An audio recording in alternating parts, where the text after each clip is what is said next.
Nesse vídeo a gente vai falar sobre um modelo que é muito importante para o nosso curso, porque ele é a base da maioria dos modelos de Deep Learning, que são redes neurais artificiais.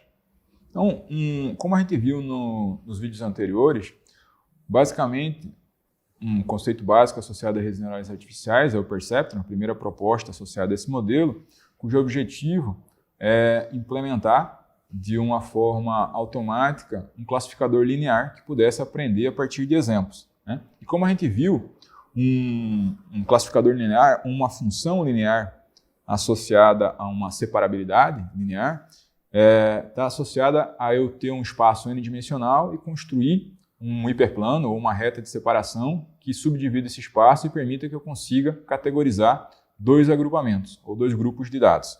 Então, a partir disso, um Perceptron consegue implementar, né, essa função linear aqui que pondera o vetor de entrada x correspondendo às features a partir do vetor de pesos do nosso modelo. E em outros vídeos vamos aprender como é que ajusta esses valores associados a esses pesos para ponderar essas entradas.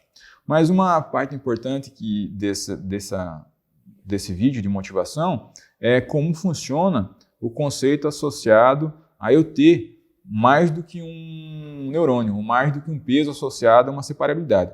Dado que cada um dos meus neurônios permite implementar um classificador linear, a combinação desses pesos, ou a combinação desses perceptrons, permite construir regiões que são muito mais complexas do que uma região única, separada por uma linha ou por um hiperplano. E a partir disso motivou regiões, ou motivou modelos e motivou usos na separabilidade que permitiram vários avanços, né? Aqui um outro exemplo, considerando 3 neurônios ou 3 pesos associados. Cada um vai ser responsável por subdividir uma região do espaço e a partir dessa subdivisão da região do espaço, né, eu posso construir regiões fechadas, por exemplo. Então, são figuras geométricas mais elaboradas que permitem subdividir esse espaço n-dimensional de formas muito mais eficientes.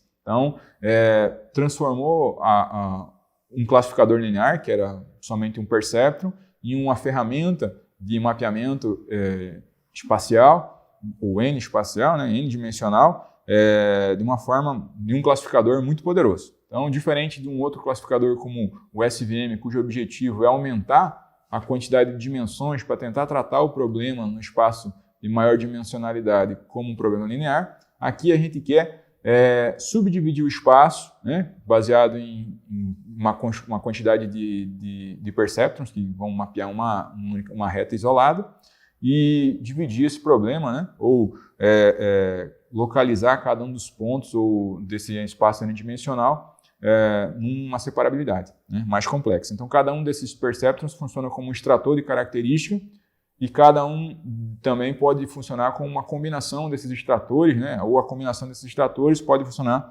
como o nosso classificador. Então, como a gente já viu anteriormente, né, o Perceptron basicamente é uma implementação de um classificador linear, né, então ele faz lá a ponderação das entradas que são dadas pelo nosso vetor de x, ponderado pelo W e associado lá o bias, que eventualmente pode ser mapeado num W0. Qual é a ideia associada a isso? Eu tentar evitar de ter dois algoritmos de ajuste, um para W e um para B, que precisem ser implementados, e aí eu crio um W0 aqui, onde cada um dos W estaria associado a uma entrada, e para evitar esse desbalanceamento eu crio um outro X0, né, que estaria associado a uma entrada sempre valorada em 1. E a partir disso eu consigo, com um único algoritmo, ajustar os pesos associados a esse Perceptron. Então veja aqui um exemplo, né, das primeiras variações do Perceptron aqui.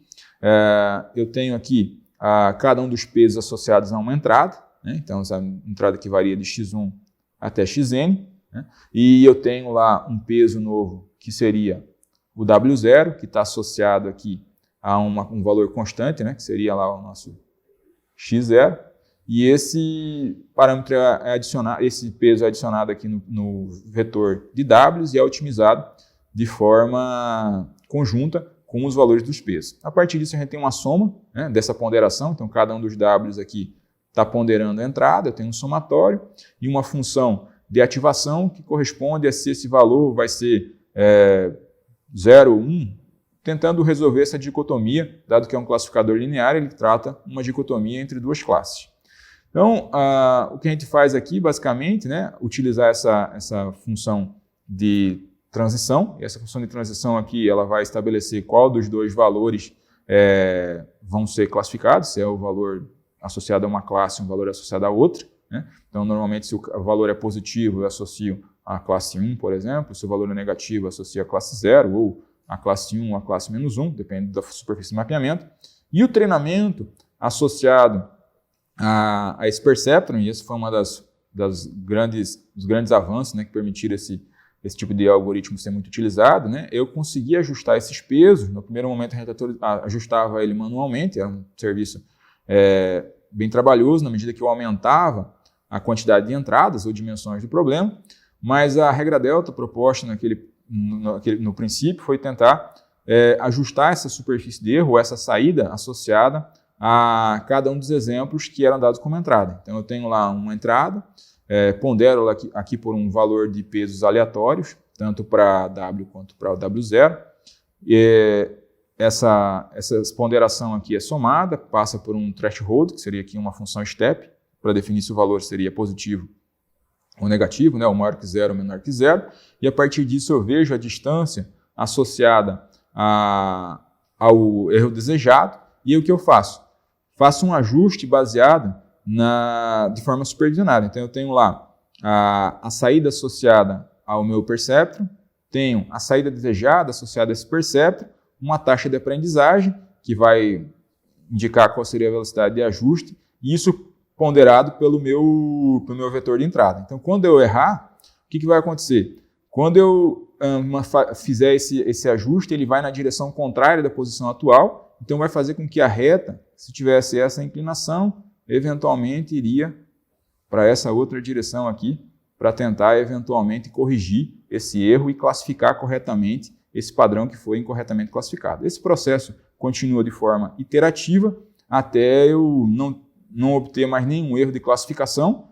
Se o problema for linearmente separável, né, se eu conseguir separar o meu problema aqui por uma linha, então eu vou conseguir convergir. Se o meu problema não é linearmente separável, esse algoritmo teoricamente não parava. Por isso que a gente arbitrava uma quantidade de iterações para fazer isso. Então essa é uma motivação bem simples associada a esse modelo. Existe inclusive uma motivação biológica associada a esse tipo de estratégia, né? A proposta do perceptron, ela partiu dos conceitos associados a vários pesquisadores que inclusive tentavam associar esse tipo de modelo como uma simplificação ou como uma analogia ao processo de processamento dentro do cérebro. Então, se vocês considerarem aqui essa sobreposição aqui entre um perceptron e um neurônio biológico, vocês vão ver que você tem os primeiros as entradas aqui que estão associadas às características, né? Estão associadas aos dendritos do neurônio biológico, que teria lá a ponderação associada aos pesos de W, né? Que seria um somatório aqui no núcleo dessa célula. Eventualmente, o processo associado aqui a função de transformação seria o quanto o nosso axônio aqui consegue segurar de resistência elétrica e eventualmente propagar a informação para outro neurônio. Então, essa é uma simplificação, obviamente, desse modelo biológico, mas funciona bastante do ponto de vista de separação linear.